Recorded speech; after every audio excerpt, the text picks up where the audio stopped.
Último minuto. NTN 24. A esta hora, nuestra directora de contenidos de NTN 24, Idania Chirino, se encuentra con Valesca Pérez, esposa del capitán venezolano Rafael Acosta. Vamos contigo, Idania, con esta noticia en desarrollo.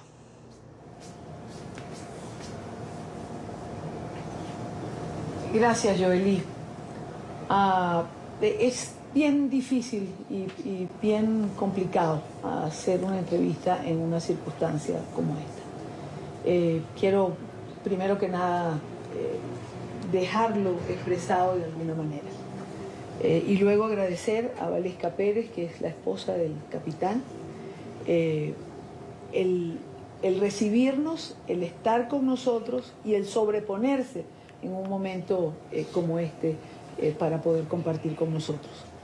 Y hace unos minutos que estábamos conversando y ella me preguntaba qué iba a decir, y yo le decía que no se conectara con el cerebro sino con el corazón, porque en un momento como este no se puede hablar desde ninguna otra parte que no sea desde allí y de los sentimientos que uno puede tener de impotencia, de incredulidad, de desazón, y pudiésemos seguir calificándolo seguramente. Señora Valesca, primero, de verdad, muchísimas gracias por estar con nosotros en este momento y compartir.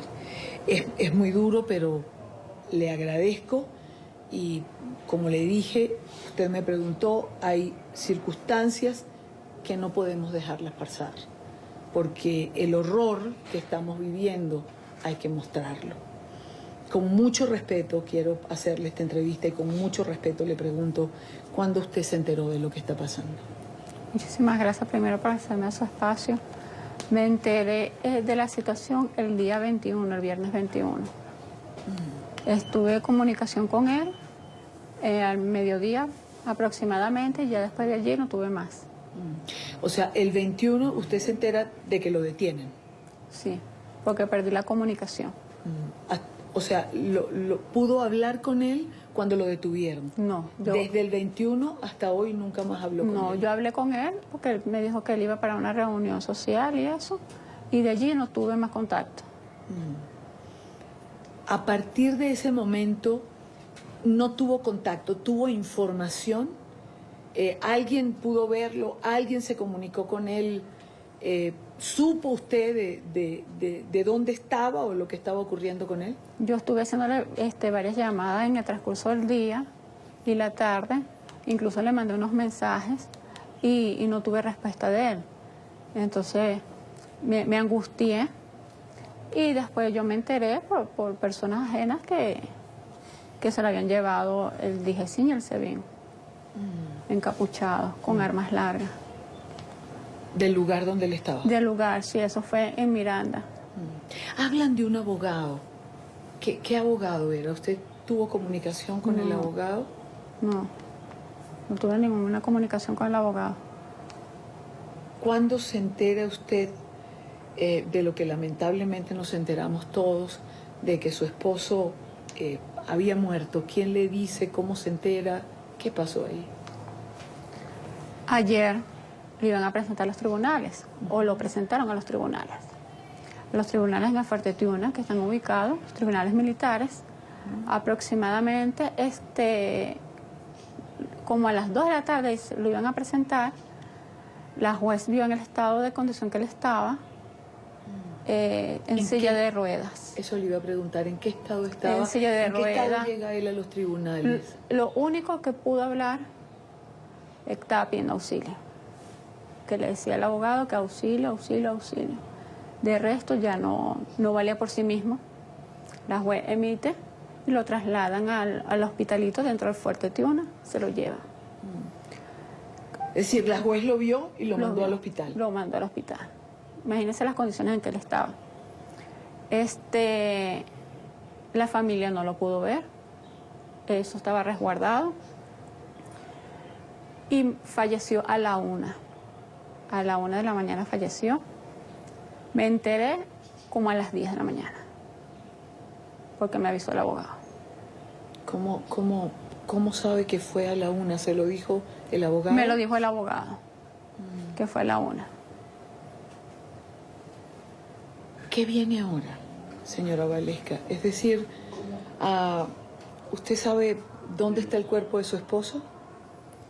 No sabemos dónde está el cuerpo de mi esposo. No se sabe. La No se única sabe. información que tiene es que murió. Que murió. No De sabe. resto no se sabe en qué condiciones. Sí sé, bueno, que recibió muchos golpes en la cabeza por el estado como estaba. No podía hablar. Lo llevaban en silla de ruedas. No podía levantar sus brazos, no podía hacer absolutamente nada. Hasta las horas de hoy no sabemos dónde está su cuerpo. ¿Qué le dijo la última vez que hablaron, el 21 cuando pudo comunicarse con él? No hablamos, me saludó, que cómo estaban los niños. Hablamos de eso, me dijo que iba para una reunión con unos amigos y ya le dije que bueno, que está bien, que cuando saliera de la reunión me avisaba, pues, porque era una reunión que se iban a tomar unos cafés y eso, y me extrañó porque ya había tardado muchísimo, no sabía nada de él. Incluso nosotros siempre hemos tenido contacto, yo le mandaba mensajes y no los recibía y no me respondió, pues. ¿Por qué detienen a su esposo? Una de las maneras por qué lo detienen, porque él no está de acuerdo con lo que está sucediendo en el país, no está de acuerdo con el régimen, como está la mayoría de la población, pues.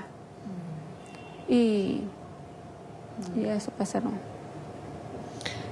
El régimen ha detenido en los últimos días a varios militares. Y por supuesto la razón siempre es la misma: conspiración. Terrorismo. ¿Conspiraba su esposo? No conspiraba. Mi esposo, en toda su vida, su carrera, mi esposo fue un excelente militar, muy honrado, honesto, puede tener testimonio de sus amigos, de sus compañeros, muy buen jefe. Y como todo venezolano, como en unas reuniones que podemos hablar, cosas que pasan, que uno no está de acuerdo, pues que no está de acuerdo con lo que está sucediendo en el país, que no hay democracia, la integridad de la persona no vale nada ya, el temor que hay, todo a diario, pues. ¿Su esposo atendió el llamado del presidente interino, Juan Guaidó, cuando pidió a los militares distanciarse del régimen? Mi esposo siempre fue un hombre muy constitucional.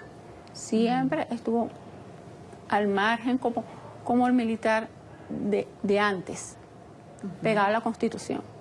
Siempre fue un hombre así, pegado a la Constitución. Y por estar apegado a la Constitución, no estaba de acuerdo con lo que estaba pasando. No estaba de acuerdo con lo que estaba pasando. Exacto. Tienen 2 hijos, usted tiene 2 hijos. Sí, tengo 2 hijos. ¿Cómo era como padre?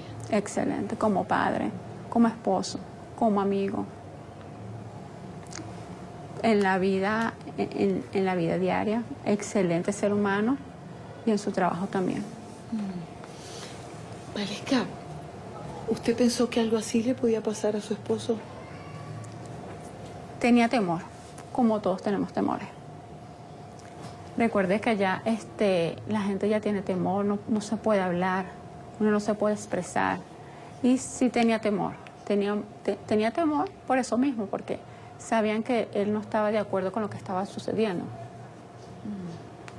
Y nunca me imaginé, sí he visto las torturas, pero jamás me imaginé que iban a llegar a esto, a asesinar a una persona.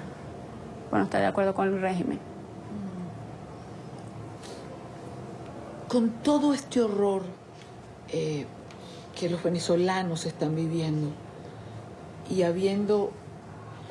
estando usted en esta circunstancia, ¿qué va a hacer ahora? Voy a seguir luchando. Voy a seguir luchando. El nombre de mi esposo siempre ha estado en alto y lo voy a mantener. Y no va a quedar en vano. En vano no va a quedar esto. Y voy a seguir luchando por la democracia. Él no está, pero voy a seguir yo. ¿Querría usted que le devolvieran el cuerpo de su esposo? Sí. Eso exijo, que me devuelvan el cuerpo a mi esposo. ¿Piensa volver a Venezuela? ¿Quisiera poder volver a Venezuela en estos días y exigirlo usted directamente? No. No tengo temor. Tengo temor por mis hijos y por mi papá. Claro. Claro, por lo que estamos viviendo ahorita, por lo que estoy pasando, tengo temor. No quisiera. ¿Qué le pide usted? ¿Qué le pide usted finalmente al régimen? Es decir, ha muerto su esposo y ha muerto por torturas, es terrible, pero hay que decirlo. ¿Qué le pide usted o qué le dice usted a esa gente que además está haciendo lo que está haciendo? Bueno, le voy a pedir primero, aparte de que me entreguen el cuerpo a mi esposo, los exámenes forenses. Voy a exigir hacerle por un médico particular la autopsia. Exijo eso. Y lo quiero hacer. Particularmente, hacerle la autopsia a él. Usted sabe, señora Valesca, que están diciendo, ya hay información que trasciende, que funcionarios del régimen están diciendo que su esposo muere porque el día que lo capturan se lanza de un piso determinado, no sabemos todavía cuál es, y que muere por politraumatismos, más o menos como el caso de Fernando Albán. ¿Usted cree esto? No lo creo. Eso es embuste. ¿Su esposo atentaría contra su vida? Para nada. Ni la vida de él ni la de los demás. Eso es totalmente falso.